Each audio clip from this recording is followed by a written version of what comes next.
Hey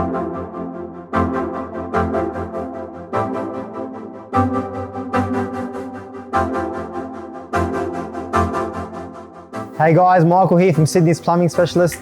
Today we're out here at Bexley.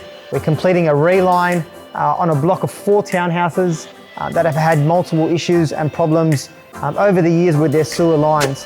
What we've done is we've come out, we've completed a camera inspection, and we've found that the best way moving forward is going to be to reline this entire section of pipe that was affected with roots, and they've dislodged a little bit.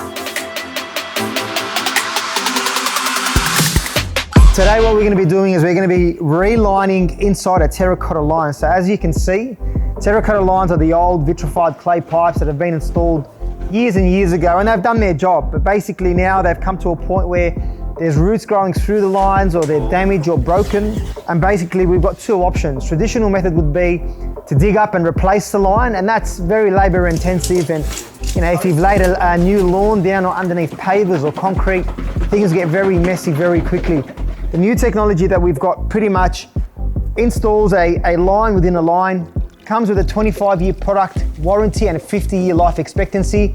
And it's a fantastic, strong, durable product that once it's installed is going to give you peace of mind for many years to come. All right guys, what we're going to do now is we're going to sort of go through, we're going to show you how the process is completed, what's involved, and how we can sort of reline this affected section without causing too much damage and destruction within the property. Come through and I'll show you how it's done.